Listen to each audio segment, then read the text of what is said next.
Although Scientology described Ron Hubbard as the greatest humanitarian in history, and he himself claimed some remarkable achievements, others who've investigated his life say he was a liar and a cheat. For example, Hubbard claimed he was a nuclear physicist. In fact, he took only a short course in physics and failed. Hubbard claimed he was crippled and blinded in World War II. In fact, he was never even slightly wounded. He also claimed he was a war hero, winning 21 medals. In fact, he got only 4 routine declarations in the US Navy, and none of them for heroism or combat. 3 remarkable claims by Scientology's founder that researchers say don't stand up to scrutiny.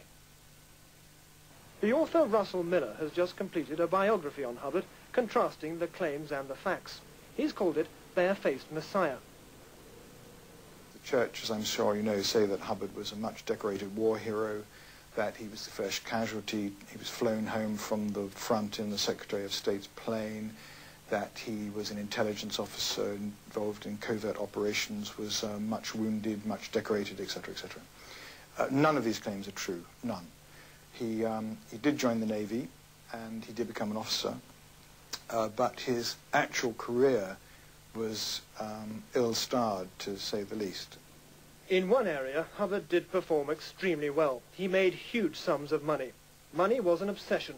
In 1948, he said the best way to make $1 million was to start one's own religion.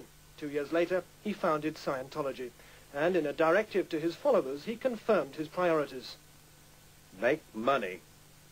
Make more money.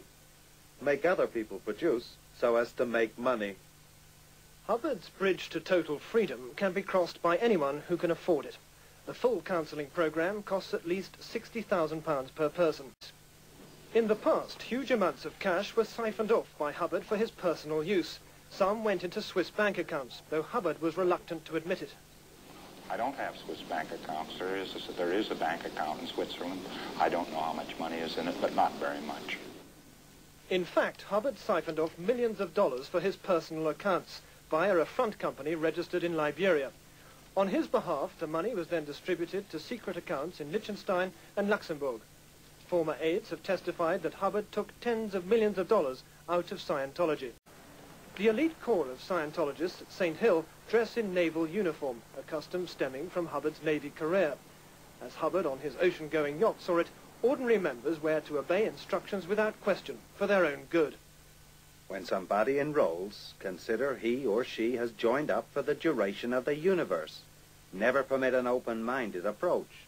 When Mrs. Pattycake comes to us to be taught, turn that wandering doubt into a fixed, dedicated glare, and she'll win, and we'll all win.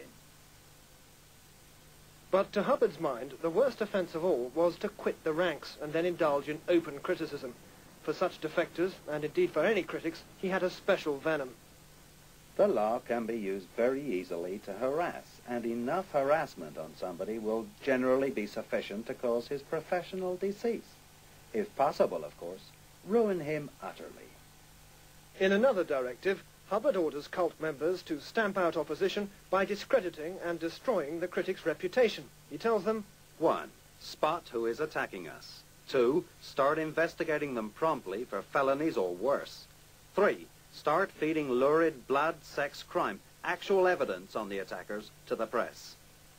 Hubbard ordered that private detectives be used to enforce these measures. This is one of several private detectives photographed outside the house of a Scientologist defector in East Grinstead who complained he was being harassed.